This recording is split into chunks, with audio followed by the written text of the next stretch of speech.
என்ன இட்லி சுட சொன்னா தோசை சுட்டுருக்குறேன். கோவில்ல வேற சாப்பாடு வேண்டாங்க வேண்டாங்க கொண்டு வாங்க வாங்கிட்டு போங்க அப்படின்னு சொல்லிட்டே இருந்தாங்களா. கொஞ்சமா வாங்கிட்டு வந்த தக்காளி சாப்பாடு பொங்கல் வந்து அவங்களே கொடுத்துட்டாங்க.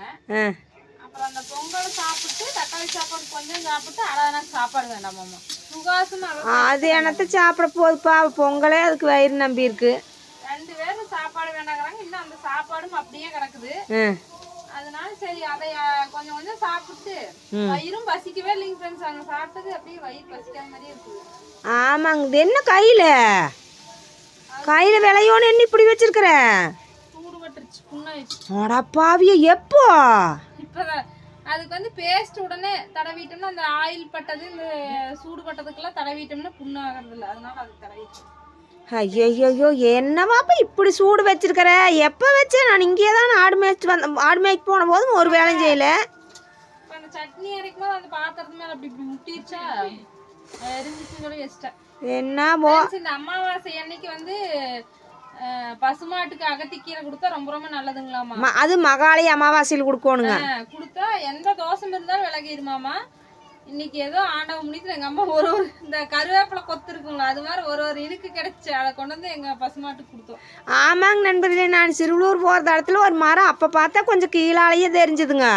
அப்புறம் நான் அவங்ககிட்ட சரி சாமி நான் ஒரே கொத்து மட்டும் பொறிச்சுக்கிறேன்னா சரி பொறிச்சிட்டு போங்கக்கா அப்படின்னு சொன்ன புள்ள. இருந்தா காசுக்கே வாங்கிக்கலாம் தேடிட்டே வந்தோம், கிடைக்கலைங்க. அன்னைக்கு கணக்கம்பட்டி சித்திர கோயில் 3 கட்டு வாங்கிங்க நண்பர்களே. ஒரு வாய் கூட திங்கலிங்க அந்த மாடு. அந்த மாடு வாயிலேயே மோந்து கூட பார்க்க மாட்டேங்குது. இடிக்க வருதுங்க, கொஞ்சம் ஏமாந்தா தலையாட்டுது. அப்புறம் நாங்கள் அதிக கொத்து போட்டு அது சாப்பிட முடியாம இருக்குது. ஒன்னவே சாப்பிடுங்க. அப்புறம் சரின்ட்டு போயிங்க மரத்தானாந்து பார்த்தா பணம் அவ்வளோ தூரம் போயிடுச்சுங்க. அப்புறம் ஒரு குச்சி ஒன்று கீழே கடந்த எடுத்து ஓங்கி தட்டி அப்படியே சின்ன சின்ன கொத்தா 2-3 விழுந்துச்சு. அது இந்த கருவேப்பிலை இணுங்கும் இல்லை அது மாதிரி. அதே நல்ல வேலை அதாவது கிடைச்சது. குலதெய்வ சிறப்பா வழிபட்டாச்சு. ஆமாங்க, மன நிம்மதியா இருக்குது. ரொம்ப நல்லா இருந்துச்சுங்க. ஆனால் பெரியாண்டி அம்மன் கோயிலில் உபசரிப்பு அப்படி ஒரு அன்பு காட்டுறாங்க. மாதம் வாங்க இன்னும் வேணுங்கிறது வாங்கி சாப்பிடுங்க. பரவாயில்ல, அந்த அளவுக்கு ரிஸ்க் எடுத்து இப்படி உபசரிக்கிறாங்க. ஆத்தாலும் எங்களை கைவிடவே இல்லை பெரியாண்டி அம்மா. எங்கள் அக்காளுக்கு உயிரை மீட்டு கொடுத்த தெய்வம் பெரியாண்டி அம்மா என்ற நெஞ்சுக்குள்ளேயே குடியிருக்குது. நான் நல்லா வேண்டிட்டு இன்னைக்கு பரவாயில்ல. சிறப்பாக வேண்டுதல் வேண்டிட்டு வந்திருக்கிறவங்க நண்பர்களே. சப்ஸ்கிரைபருக்கு ஆமாம் சப்ஸ்கிரைப் குழந்தை இல்லாதவங்களுக்கு அந்த பெரியாண்டி அம்மன் கண்டிப்பா குழந்தை வரம் கொடுப்பாங்க. ஆமாங்க, எந்த உடல் பிரச்சனை இருந்தாலும் அவங்க கிட்ட வேண்டிக்கோங்க. கண்டிப்பா வீட்டுல இருந்தே பில்லி சூனியா ஏவல் இது எல்லாமே தீர்த்து வச்சிருப்பா அப்படிங்க பெரியாண்டி அம்மா. எங்க அக்காளுக்கு அப்படித்தான் பில்லி சூனியம் வச்சுங்க. ரொம்ப கஷ்டப்பட்டு உயிர் போற நிலைமையில கடந்து அந்த அம்மா கோயிலுக்கு போய்தான் நல்லாச்சு. எந்த உடல்நல குறைவா இருந்தாலும் வேண்டிக்கோங்க. நல்லா கேட்கும். வீட்டுல இருந்தே நீங்க வேண்டிக்கோங்க, வரணுங்கிற அவசியம் இல்லை. ஆமாங்க, பெரியாண்டி அம்மனே தாயே அது ஈஸ்வரி தானுங்க, நல்லா வேண்டிக்குங்க. ஓகேங்க ஃப்ரெண்ட்ஸ், இன்னைக்கு நைட்டு நம்ம வீட்டில் வந்து தோசை, கோவிலில் கொடுத்த தக்காளி சாப்பாடு, அப்புறம் தக்காளி சட்னி, இதுதான் ஸ்பெஷல். உங்கள் வீட்டில் என்ன சமையல்னு சொல்லுங்கள். சரி, எனக்கு இட்லி பிடிக்கி கம்முன்னு ஊற்றி வச்சுட்டு கம்முன்னு விட்டுருந்தீங்கன்னா ஆகு. அப்படியே வேஸ்ட்டாக போயிருமே. இப்போ பாரு உங்கள் அப்பா 2 தோசை தான். இப்போ உனக்கு 2 தோசை, எனக்கு 1 தோசை ஊது, அவ்வளோதான். பெரியாண்டி அம்மன் கோயில் சாப்பிட்டது இன்னும் வயிறே அப்படியே கிடக்குது சொன்ன மாதிரி.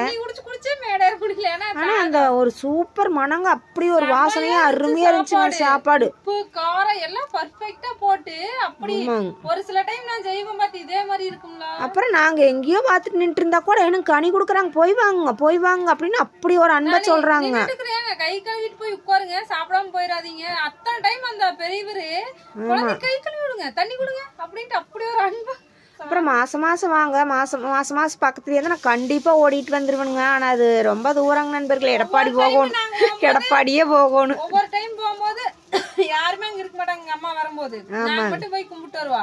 ஆனா நாங்க தனியா போகும்போது நிறைய டைம் இந்த மாதிரி அன்னதானம் சாப்பிட்டு வந்துருக்கு. அவர் எப்பவுமே சொல்லுவாரு இந்த மாதிரி பௌர்ணமிக்கு வாங்க, அமாவாசைக்கு வாங்கன்னு. இந்த டைம் ஒண்ணுதான் நீ வந்து சாப்பிட்டு இருக்கிற. ஆமா, இந்த மயானத்துக்குள்ள இருக்குங்க பெரியாண்டி அம்மா.